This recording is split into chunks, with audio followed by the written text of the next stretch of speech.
¿Y qué es la gracia? Es un regalo. Este periodo es regalo que estamos viviendo en este momento. Pero cuando vuelve a sonar ese reloj, entonces se aparta ese paréntesis y se conecta el tiempo después que ese reloj comienza a sonar con el primer tiempo del primer siglo, que fue donde se detuvo en la cruz de Calvario el reloj. Y ese se llama las 70 semanas de Daniel. Y la Biblia, para poder entender Apocalipsis, tenemos que entender a Daniel. Daniel 2 se conecta con Daniel 7. Daniel 2, hay un emperador llamado Nabucodonosor. Existió en el año 605. Este emperador tenía, yo lo dije hace 2 domingos hacia atrás, tenía magos, tenía encantadores, tenía cardeos, tenía adivinos, y entre eso estaba Daniel 1:17, que llevaba 3 años de haberse graduado licenciado de ciencias de Babilonia. En ese tiempo, Daniel era una persona experimentada en conocer los afines del misterio. El rey, ¿por qué lo tuvo Nabucodonosor y por qué no lo tuvo Daniel?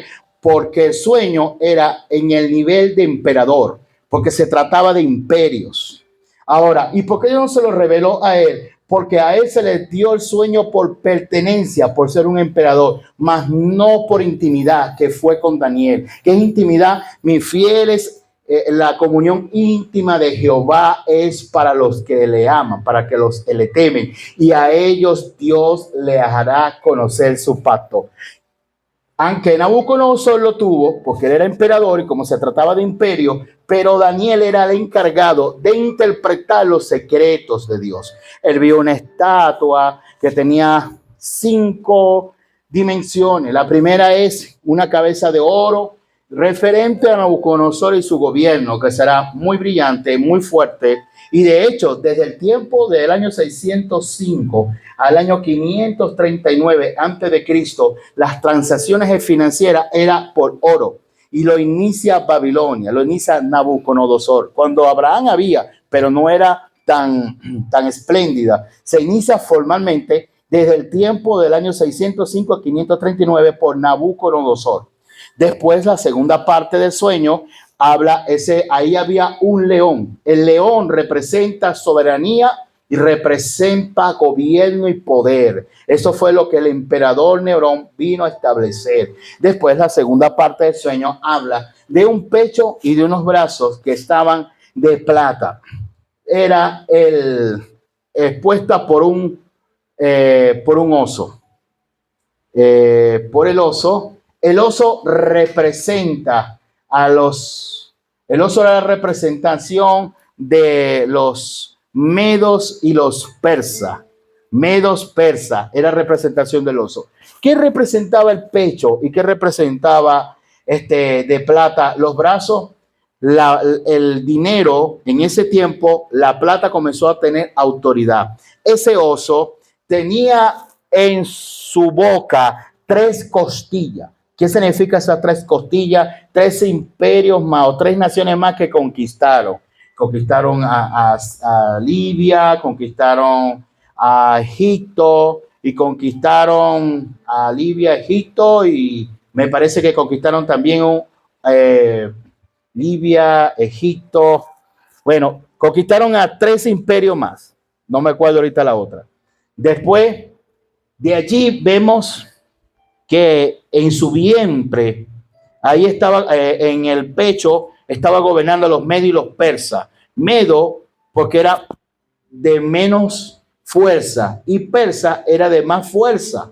Vemos a ese oso que cojeaba de un lado. Quiere decir, cuando dice cojeaba de un lado, quiere decir que los persas iban a ser más fuertes que los medos.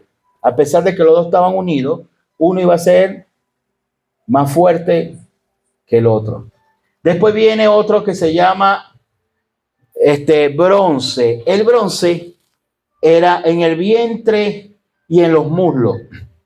Era Alejandro el Magno. Alejandro el Magno tuvo desde el año 320 al año 300, a 330, gobernando.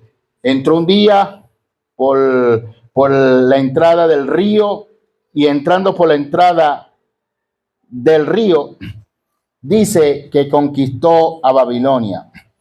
Era el año 320, pero fueron 10 años su reinado.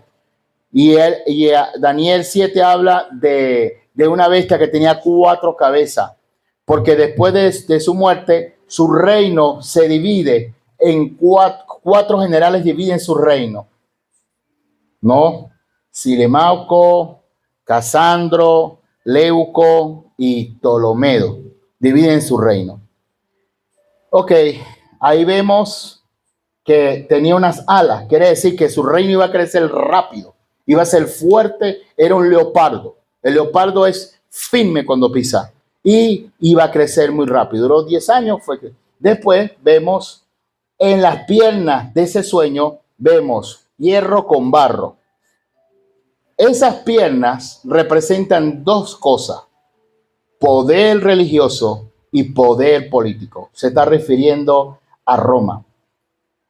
¿Por qué las piernas? ¿Por qué las piernas? Porque las piernas era que donde dura más. Los brazos, la cabeza dura poco, los pechos duran más o menos, pero las piernas duran más. Desde el año 186 al año 323 hubo el poder político y el poder religioso. Roma, desde el año 186, era el poder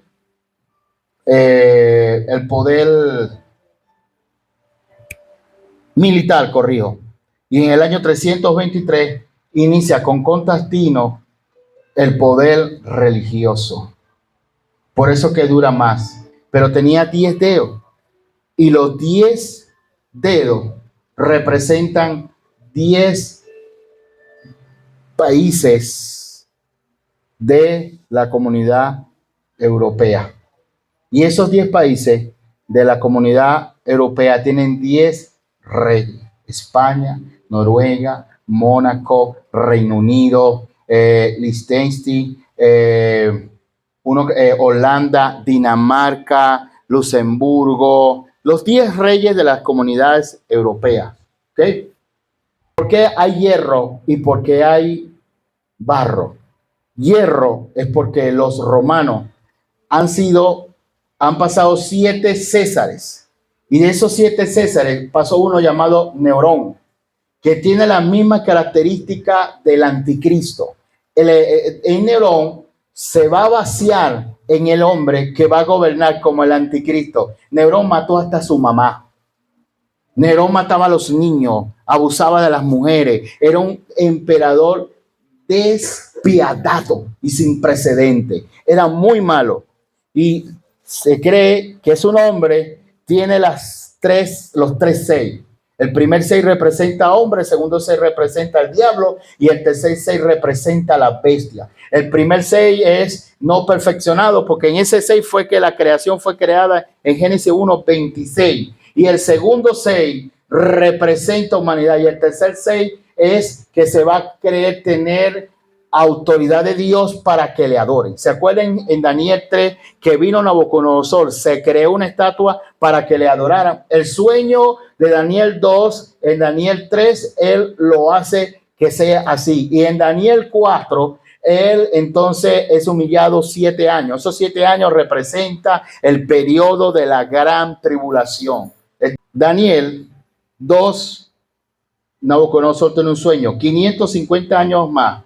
En Daniel, versículo 7, ahora Daniel, 50 años más, perdón, Daniel lo tiene. Pero después vemos más adelante en Apocalipsis 13, donde habla de una bestia que tenía 7 cabezas que salió del fondo del mar. El fondo del mar representa a todas las naciones de la tierra, multitudes de pueblos, de naciones. Y esas 7 cabezas habla de 7 imperios.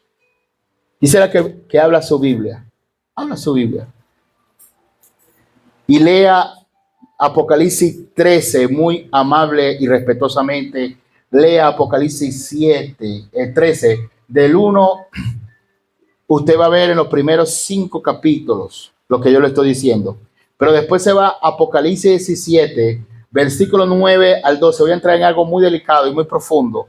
Voy a hablar de los 7 montes donde está una mujer en este momento.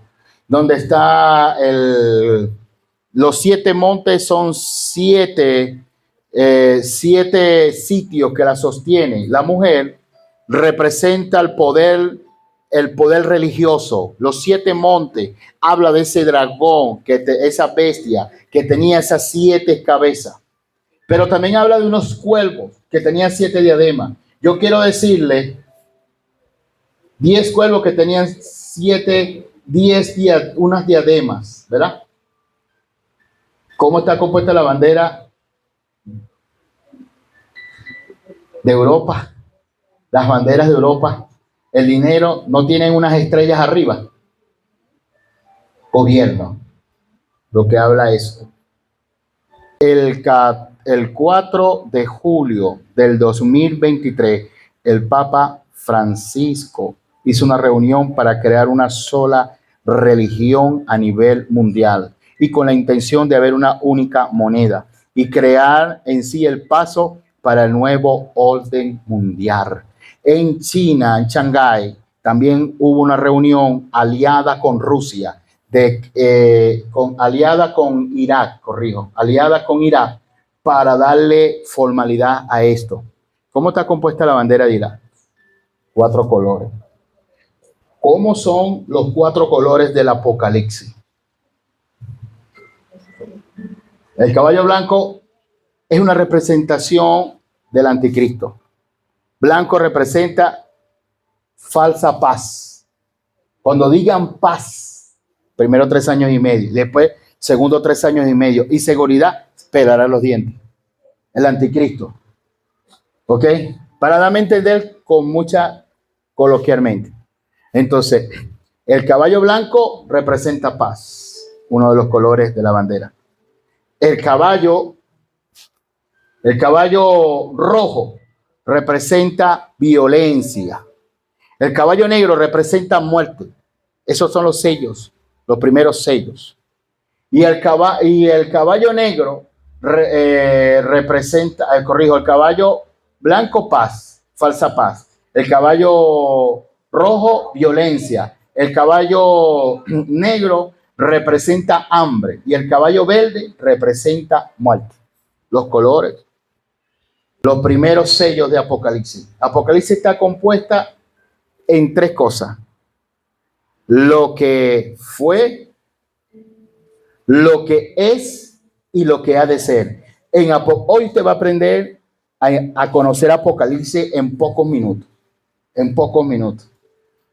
El capítulo 1 al capítulo 3 está haciendo referencia a las iglesias. A una las exhorta, a otra le da ovación, las enarbola, a otra las corrige y a una la condena que se le apagó su luz, que es la iglesia de Éfeso.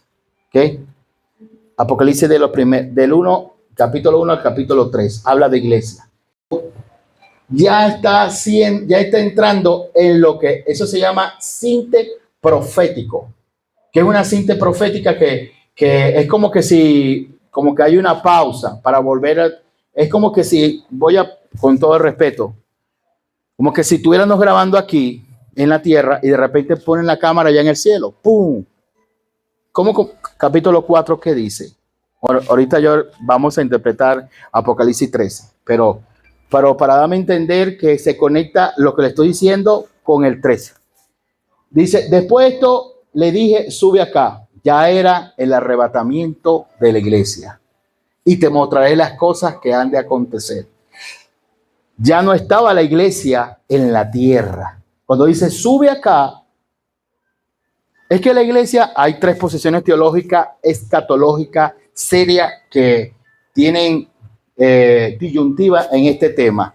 Nosotros estamos colocados en mi criterio, y respeto el criterio, porque hay, como lo dice, hay diferencias, posiciones dentro del cristianismo pretribulacionista.